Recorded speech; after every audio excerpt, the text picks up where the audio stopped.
Alright guys, what is going on? It's Matty here. Now, Gyarados and Druddigon is this brand new deck that actually just got second place at a large online tournament. This deck is really cool. It showcases Gyarados in a really fun way. Gyarados is exceptionally strong, however, it does take a little bit of time to set it up, but we do 140 damage for 4 energies. Gyarados is a stage 1 EX Pokemon, but it has 180 HP. Extremely strong card, just a little bit difficult to get it fully set up, but that's why we're running it alongside Druddigon. Druddigon we keep into the active spot. It soaks up hits, deals a little bit of damage, basically is our front line tank in a sense, basically, while we on the back line set up our Greninjas and our Gyarados to whittle away and take big KOs on our opponent. This deck is really strong, and I'm not surprised that Gyarados found a way to top a recent online tournament. It's just a really strong card, but I haven't seen many people talking about this list. It's pretty brand new, it's something a little bit different, so I figured I would showcase it in today's video. So we're gonna play a couple games and see what this deck can do. But anyway, guys, don't forget to like the video and subscribe. We're kind of making a push to 6,000 subscribers. The support has been phenomenal over the last few weeks. I've been making a ton of Pokemon TCG Pocket videos, and I'm having a great time doing it. So I would really appreciate it if you guys would take the time to like the video, subscribe, hit that notification bell, all those things that help the channel a lot. All right, let's get into the games. All right, let's hop into a match and play some Gyarados and Druddigon. This deck is really fun, but it's also pretty linear, so I think for a lot of new players, this would be a really good deck because there's not a whole lot of, I guess, choices to be making in this particular deck list, right? We want to stall our opponent as long as possible with Druddigon in the active spot, and we basically want to set up our Gyaradoses and just sweep. That's really the bread and butter of the deck here. Nothing too crazy. We do start with quite a few basic Pokemon, which is always pretty good. We have both of our Druddigons and our Magikarp. So we're going to be basically put into a position here where, again, our only option is to kind of just let Druddigon take a bunch of hits in the active spot and until we buy time to get our... yeah, we're going to pass. We're going to pass. There's nothing we can do. Until we get our Gyarados set up with 4 energies, and we just kind of sweep through our opponent. Now, when we do get Greninja set up, there's a few more options. We have a little bit more choices. Things get a little bit more complicated in terms of our strategy. Choosing to where we, do that 20 damage on the board for our opponent can be really important. So we gotta, we have to kind of think a little bit in the future for where we want to be doing that damage with Greninja. But for the most part, this deck is pretty straightforward. It's just really strong. And Gyarados is a card that I think a lot of people expected not to be that good. But the thing with Gyarados is that it's just a strong card. Like, the attack doing 140 damage on a stage 1 Pokemon for 4 energies, I guess seems like it's a little bit of a stretch. We're going to Misty's this Magikarp here because, like I said, we need 4 energies onto it eventually. Let's see, do we flip a heads? We do flip 1. That's 2. Not bad. We'll take the two energies there on our Magikarp. We have a Leaf in hand, so I'm okay with just committing energies to this Magikarp for now. But what was I saying? Yeah, Gyarados. People, I guess, kind of slept on Gyarados. They didn't think it would be that strong, even though everything about it is strong. It's a stage 1 Pokemon, insane amount of HP, a really powerful attack. Yes, it has an attack cost of 4, so it's kind of a setup deck. It's a setup sweeper Pokemon, unlike things like maybe Articuno or Starmie, which is a little bit more aggro or tempo focused. But Gyarados is so strong. I mean, 100 HP is crazy. It really is. Any Pokemon right now, at least with Celebi in the format, that has more than 150 HP is exceptionally pretty tanky, just because Celebi will have to flip 4 heads on its attack to KO you, which it can do, but early in the game, pretty difficult for Celebi to kind of get that damage off. So we're going to see another stomp from our opponent's Ponyta here. And this is a very interesting scenario. He's kind of whittling himself down in a very interesting way. Okay, so we draw into the Froakie. No Gyarados yet, but I think what we want to do here, just since we don't necessarily know, I'm going to Leaf. This might not be the most optimal play, but I'm just going to Leaf and retreat into the other Druddigon because I would rather not give my opponent a knockout right now. And because we played our Leaf, I'm going to start attaching to the active Druddigon in case we need to retreat out and we don't have Leaf.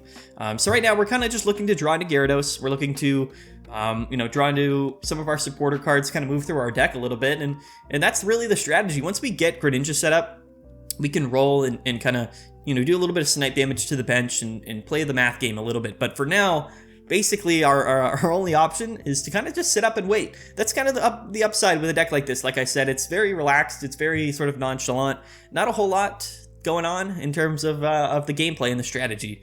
At least at the moment, which again is pretty refreshing, right? A lot of times when you're playing Pokemon TCG Pocket, it can be kind of stressful. You're kind of banking on all these coin flips. You're kind of, thinking about, where you should be attaching your energies, where you should be retreating your Pokemon, things like that, which is really fun. It's one of the big upsides, I think, to Pokemon TCG Pocket. It's why this game is so fun. I'm going to attach this one to the Magikarp, and I'm just going to Misty on the Greninja. It's why the game is so fun, but sometimes you kind of just want to sit back, relax, and just kind of steamroll over your opponents, or I guess also just get really mad at flipping tails with Misty and or not drawing any of the cards that you need to. But we have 11 cards in deck. I think we have both of our Professor's Researches and both of our Gyarados EXs in our deck. So things are moving somewhat slow for us at the moment, but the upside with Gyarados is that we have plenty of time, because once we get it in play, there's really nothing stopping us other than, I guess, say, a Celebi flipping 50 heads, or maybe a Charizard EX that does a 200 damage, right? So that would get the KO on us. But our opponent is basically going to KO themselves by attacking our Druddigon here with Rough Skin. So hey, I don't know what the strategy is for my opponent here, but Druddigon putting in work, taking a KO while never attacking, which is pretty funny. I love to see that.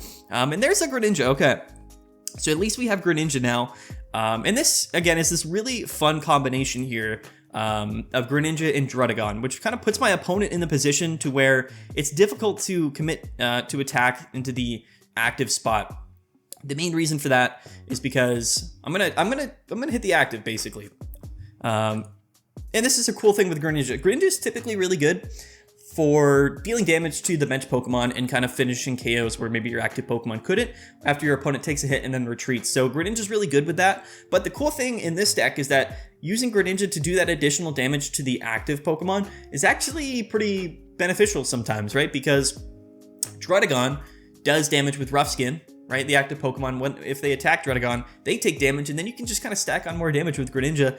And 40 damage every turn to attack with your active Pokemon is actually really strong, especially in a scenario where we don't have to commit any energies and we don't actually have to attack at all to have that effect happen. We're just slowly setting up here. We're slowly grinding away my opponent, and it is very, very fun here. We're just going to kind of keep chipping.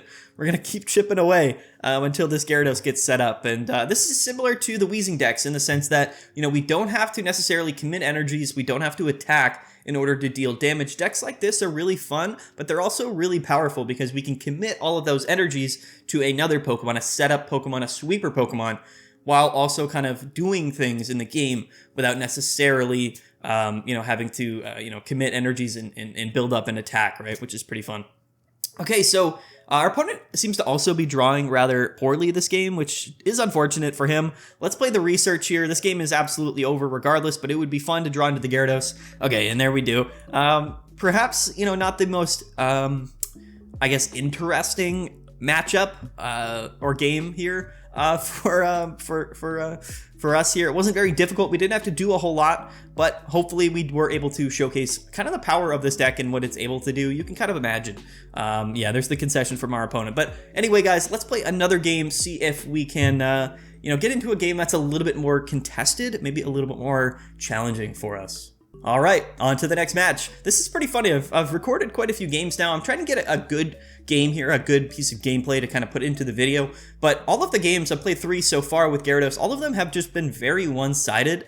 Again, Gyarados is a very linear deck. We kind of just set up, we wait, we stall, we do some chip damage with Druddigon, we do some chip damage with Greninja, and then Gyarados gets set up and we just start sweeping. I mean, that's kind of what this deck does. It's not super complex, and its strategy, but it is really fun and it is really powerful. So this is a chill deck. I think that it's really interesting to me that a deck this strong could be kind of this laid back in its approach and in its sort of strategic mindset. So here's what we want. I think we definitely want to I think the setup with this deck, honestly, that I like the best is to get both Froakies on the board early as possible and start evolving them. Once you have 2 Greninjas, there's really nothing in the game that you can't do, and it's exceptionally very, very strong.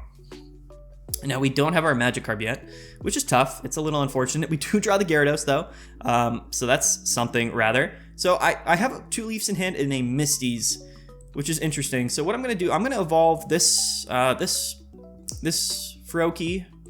I could commit the energy here. We have Misty's in hand. I mean, what are we really attaching to? I guess I will just play the Leaf because we don't necessarily need to use our second leaf anytime soon. So I'm just going to go into this Druddigon. I'm going to start committing energies to this Frogadier because there's nothing really else to attach to. We do have a Gyarados in hand, so if we do draw the Magikarp, we can go ahead and play Misties onto it and start committing energies to that Magikarp. But for now, yeah, we're just going to chill out in the active spot. And if we draw into a Greninja here, we could start doing some valuable chip damage. My opponent's going to elect not to attack my Druddigon, which, you know, to be honest with you, I don't... I don't disagree with. It's kind of a dangerous Pokemon here, especially if I were to get this Greninja set up. But we're drawing into our Misties, into our Gyarados, into our Leaves. This Pokemon does have a lot of evolution Pokemon in it. There is, I believe, 6 basic Pokemon in the deck, but a lot of evolution Pokemon as well. It's a very Pokemon heavy deck, so the draws can feel a little bit awkward sometimes as the game progresses. But if you are drawing into your researches, and if you do draw into your professor's researches, the deck is going to flow a little bit more quickly. We're going to draw into our Pokeballs, things like that. And there's the Magikarp, exactly what we wanted to see. Let's start attaching our energies to it. Next turn, we can Misty. We are looking to go against a Venusaur deck, which is certainly something, man. No Greninjas yet, and we haven't seen our second Frogadier, which is a little bit upsetting. But here's the thing, right? If this Venusaur, once it gets set up, decides to start attacking our Druddigon, and even the Exeggutor, so this is a very tanky deck, but Gyarados doing 140, and with the Greninja doing extra damage, there's the Greninja, and Druddigon with Rough Skin also doing extra damage, we should be putting ourselves in a position to eventually, you know, get the knockout on some of these really strong and tanky Pokemon. So pretty exciting, actually. Let's go ahead. I'm gonna have 2 energies on the Gyarados right now. We're gonna play the Misty. We have 2 of them in hand, so if we need to keep stalling out and playing Misty, we can. But we do flip 1 heads, and that's kind of all we need, even though we get 3 heads here off Misty. That's 5 energies on that Gyarados. Basically all we need. Basically all we need here. I'm gonna go ahead and use my Water Shuriken on the Ivysaur, because if we don't see the Exeggutor here, it's not really that big of a deal. What we can do is actually just leaf into the Greninja, take the KO, and use the effect on the Ivysaur, basically. Yeah, okay, so there's the Venusaur. That's kind of what I expected. Now, he might just directly go into it here, which he is. Okay, this is an interesting play for my opponent. If we see the Sabrina here, things might make a lot more sense. Okay, no, so we're going to see the Potion, which is totally fine. We're doing 40 damage of chip every turn to this Venusaur. And he is going to KO our Druddigon, which, again, definitely a little bit unfortunate, but it's not the end of the world, by all means. Not the end of the world at all. He's going to be taking a little bit of damage. Yep, just like that. Now, he is healing 30. He is healing for 30, which is a little bit more interesting. So here's what I'm going to do. I'm going to go into my Gyarados. The gameplay here is certainly, this is a matchup that's very fun. I'm trying to, now I'm getting into it with Gyarados here. I'm gonna bench this Druddigon just in case we need to kind of set it into the active spot for any particular reason. I'm gonna start attaching to the Frogadier, although actually it's not even really worth us attaching to the Frogadier, because here's the thing: the more Pokemon on the board that have an energy attached to it, the more likely it is that that Pokemon, of course, gets selected by the effect of Rampaging Whirlpool. So we kind of want our opponent to get his, the energy discarded off his Venusaur. Right? So this is kind of a long shot play. It's a little bit of an awkward play, but yeah, basically what we're going to do here is just commit the energy to the Gyarados. And we're not going to play the Misties yet this turn, and we're going to Rampaging Whirlpool for 140. This unfortunately is not taking the KO, but maybe we're able to discard the energy from Venusaur. No, okay. So we discard the energy from our own Gyarados, which is fine. Now we're going to get hit for 100 damage here, which is a little bit tough. Our opponent is going to heal up, and this is not, of course, what we want. However, here's the thing. Yeah, there's the Erica. So as long as this Exeggutor later in the game doesn't flip 2 heads, we're kind of in an okay position. Our opponent has taken 1 prize here. They've taken 1 point, which puts us in a little bit of an awkward spot, for sure. But I think this is basically going to come down to whether or not this Exeggutor, once it gets set up, flips a heads. I think there's nothing really else that we can do. I'm trying to think here, because he's going to heal for 30 after he attacks. He's going to go to 90, basically. And our only way, unless we draw into a Greninja here, the only way that we stop, or that we can kind of keep our Gyarados from maybe getting KO'd, is, oh, there's the Greninja. Okay, so this is perfect. Okay, this is what I was talking about. So now, because we can Greninja twice per turn, right? So here's what we're going to do. We're going to Water Shuriken the active Venusaur, right? Doing 20. Now he's at 70 HP. Now we're going to Water Shuriken with this Greninja. Like so. Yep, exactly what we want. Now I'm actually just going to manually retreat out. Actually, am I? Is it proper to play Leaf here? It's probably better to play Leaf. Is it? Actually, I don't think it is. I don't think we really need to play Leaf in any capacity. So what we're going to do is we're actually just going to manually retreat out with Gyarados, discarding 3 of those energies. Now we go into our Greninja, and we can just take the KO. And the upside with doing this is, yes, our Greninja could very well get KO next turn, but it can't get KO next turn, so I don't know what I'm saying. Our Greninja has 120 HP, which means unless actually this turns into... No, we're good. We're good. We're safe. We're winning this game. The double Greninja is clutch. I mentioned that at the beginning of this video, but yeah, it's actually really good for scenarios just like this. We ended up, I know it's crazy, but we ended up playing the one deck where kind of doing that additional damage with Greninja every turn, and there's the W. There we go. Doing the 40 damage with Greninja actually came in clutch. We did top deck Greninja, but again, you know what? Sometimes you draw the cards that you need to draw. But yeah, Gyarados and Greninja, it's pretty fun. It's definitely a really interesting deck. Gyarados is super powerful. I do think that it's probably gonna see more play.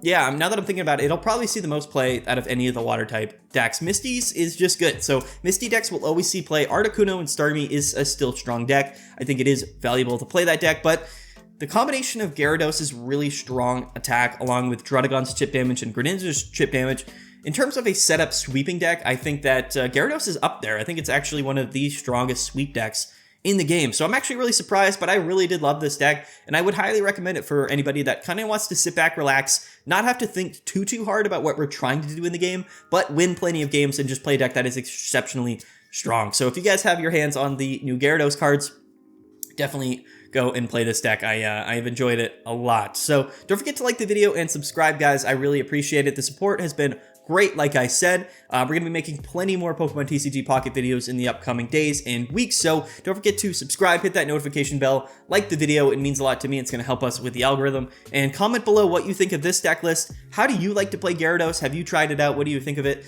And do you like Druddigon? Druddigon is the other important aspect of this deck. You know, what kind of Druddigon decks are you building, right? I'm interested to kind of see. But anyway, guys, I'm going to get out of here. Thanks so much for watching. I've been Maddie, and yeah, have a good one.